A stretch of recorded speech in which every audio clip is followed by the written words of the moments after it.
Accompagné de la vice-présidente et des présidents des commissions permanentes, le président du Conseil national a présenté ses vœux à la presse ce matin pour l'année 2020. Après avoir remercié la presse monégasque de toujours faire écho des échanges du Conseil national, Stéphane Valéry a rappelé les décisions essentielles qui ont été prises lors de l'année 2019, comme le plan national logement, les nombreux projets de loi adoptés, comme la loi sur l'adoption, le congé maternité, le travail du dimanche, la reconnaissance de l'union libre ou encore celle concernant la dépénalisation sur l'IVG. Par ailleurs, l'étude qui a été mise en place par le Conseil national concernant la préservation de la qualité de vie a aussi été un véritable succès avec de nombreuses mesures appliquées. Et si l'année 2019 a été fructueuse, l'année à venir s'annonce tout aussi riche. Après une année 2019 qui a été exceptionnelle dans les avancées obtenues, pour 2020, nous avons aussi devant nous de grands dossiers. Nous avons notamment le vote d'un nouveau statut pour la fonction publique, une loi qui va aussi permettre d'encadrer le travail de nuit. Nous aurons un grand débat sur la transmission de la nationalité monégasque par mariage.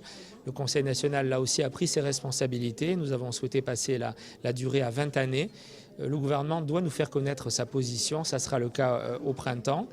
Et puis bien sûr, nous continuerons d'accompagner à notre place le prince souverain dans sa volonté de protéger l'environnement, de la transition énergétique de Monaco, qui est d'autant plus indispensable quand on voit les catastrophes qui se passent aujourd'hui, par exemple en Australie.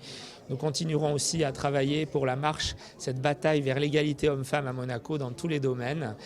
Et puis, si j'ai un vœu à formuler très important pour cette année, c'est que la nouvelle qualité de la relation institutionnelle entre le gouvernement princier et le Conseil national qu'on a pu constater lors des débats du primitif soit vraiment une relation durable tout au long de l'année, mais aussi, j'espère, jusqu'à la fin de ce mandat. C'est l'intérêt de la principauté et des Monégasques et des habitants que cette relation soit de qualité pour que nous trouvions ensemble les meilleures décisions pour Monaco, les plus équilibrées, les plus justes. C'est possible, nous ferons à notre place tout ce que nous pouvons pour cela parce que c'est l'intérêt de Monaco, vous voyez, de notre population.